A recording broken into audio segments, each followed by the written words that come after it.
So I rewatched the movie Under the Skin with Scarlett Johansson, and I figured I'd do a little explainer video about what it's about because I know the first time around, I thought it was a beautiful, well shot, good movie that left me thinking, but also left me with a lot of questions. So let's look at what this movie is about. This movie is about aliens who are on Earth, who are here, trying to kidnap humans, and for one reason or another, are looking to extract the innards of all these aliens to take back with them. For what reason, we never really know. But we know that that's what they're doing. The first hint that it's aliens is after we're introduced to Scarlett Johansson at the beginning, we get an exterior shot of the building she's in, and we can see these lights moving in kind of erratic behaviors above the building, which would kind of signify that it's the alien spaceship and they've just dropped off Scarlett Johansson and now they're leaving.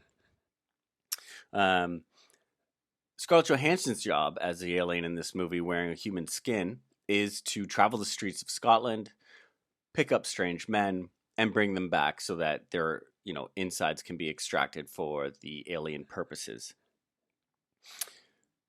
What goes on throughout the movie, though, is that Scarlett Johansson is starting to become human. She's starting to experience human emotions. And for one reason or another, this is perceived as a negative thing by the aliens. That's why her, supervisor, for lack of a better word, the biker guy, we have that scene where Scarlett Johansson and the biker are in a dark room, and the biker is just staring intently into her face. And what he's doing there is he's looking in her eyes. He's trying to see emotions. Because if we circle back to the beginning when the dead alien in the human skin is being undressed by Scarlett Johansson, a single tear leaves her eye. And so we can infer from that, this alien was around before. She had the same job as Scarlett Johansson. She became too human, and because of that, she's dead. And so now they're kind of constantly keep an eye on that.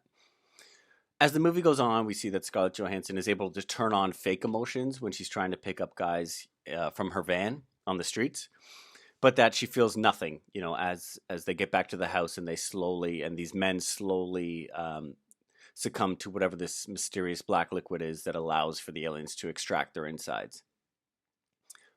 Side note, actually, which is really interesting, is those scenes on the street were filmed guerrilla style. So those were hidden cameras capturing Scarlett Johansson trying to pick up and flirt with men on the streets of Scotland. And these are real reactions from real people. So it's pretty cool. So when you watch it again, have a look at that. You'll notice the strange camera angles that they use because of the hidden cameras. I thought that was really interesting.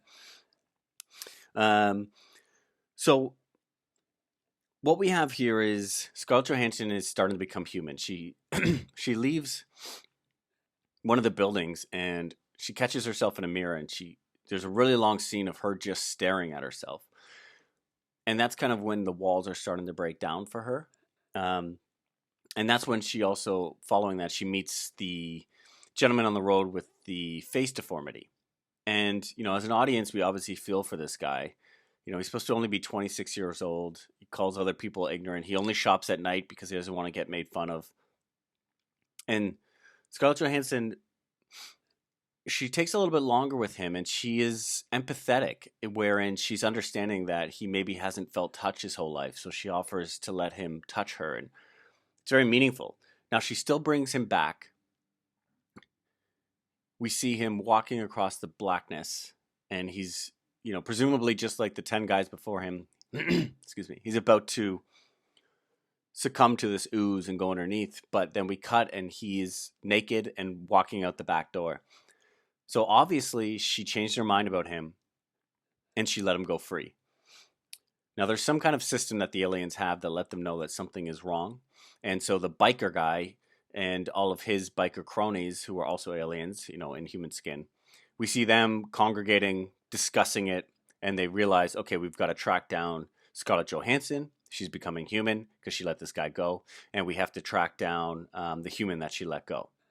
So that's what's going on behind the scenes on the Beast story there. That's why we see the biker randomly pull up to that house, and he's found this naked guy, and he, puts him in the trunk because he's killed him. How he found the guy, I don't know. We can presume they have some kind of tracking technology that allows that to happen. So Scarlett Johansson is now essentially on the run. She knows that they're after her because she knows she let this guy go. But one of the things is she is becoming human and she wants to experience what it is to be human. So she goes to a restaurant and she tries to eat a piece of cake. She doesn't know why she wants it. She just knows she wants to enjoy this delicious cake, and she doesn't even know why it's delicious. And we can presume they don't normally ever eat because when she does take a bite, she spits it right out. So that kind of implies that she's still at this gray area turning point on the fence between her alien self and her human self, where her desire for the cake isn't matching up with her physiology of eating the cake. Um, and then she's on a bus, and we're introduced to this man who's a kind man asking her if he needs any help. He brings her back to his house, and he doesn't try to make a move on her. He just makes dinner. He's not creepy, nothing like that. He puts her to bed and makes her a tea.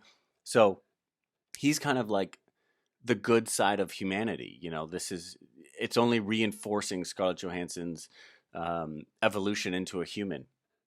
And from that, there's a scene where she's looking at her naked body in the mirror and really examining herself and her muscles and how they interlock and everything like that. And you can tell that she's understanding herself as a sexual person now, and that leads to her and this man having sex.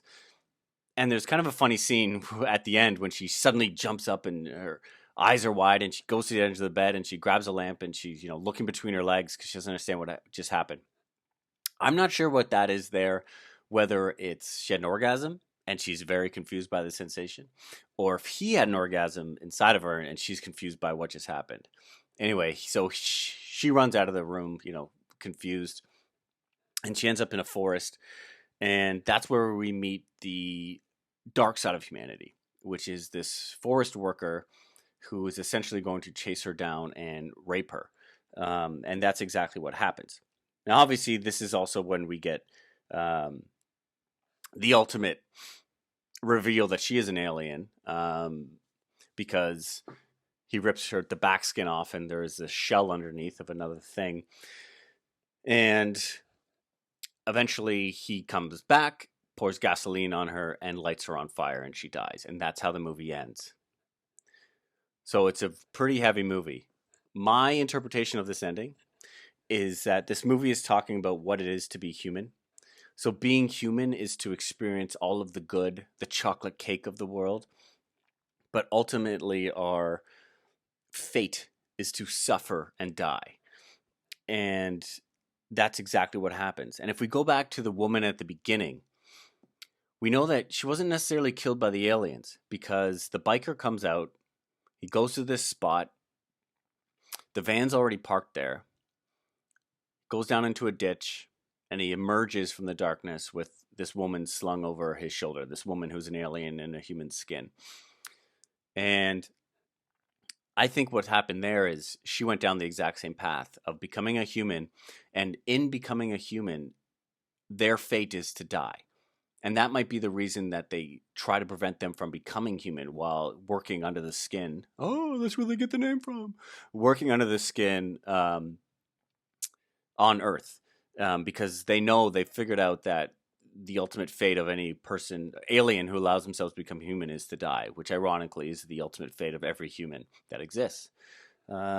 So that's it. I think that's the movie. I think that wraps it up. If you guys disagree, then that's cool. If you can rewatch it, I recommend it. Rewatch it with these insights in mind. Let me know if I'm way off or what. But it's such a great movie. All right, whatever. All right, and so a couple of side notes I want to make that I just thought were cool in the movie. One is one of the ways you can see her evolution as a human is her fear. So there's the one scene where she's in the van and she gets surrounded by all these, ruffians, these dudes, and they're jumping on the van and she has no visceral reaction, whatever. She just assesses the situation and then leaves calmly. And then we fast forward, and when she's in the cabin and the guy from the woods walks in, her immediate reaction is fear and to run. So that's very interesting. The baby on the beach, obviously, is really telling. We see them both just ignore the baby. We know as the audience, hey, that baby with the parents dead and nobody on the beach, that baby is going to die, but they have no human emotion towards that. And finally, what I thought was really interesting was, when the people their insides are being taken out and sucked into this thing we don't know what it is, this red thing. There's a scene later on when Scarlett Johansson is in the house and she's standing next to a heater and just staring at it, and the heater looks exactly like that red thing. I don't know what that means. What do you think that means? I don't know. Maybe it's just her thinking about it. Anyway, just thought that was interesting. Figured I'd throw it in. Later, go away.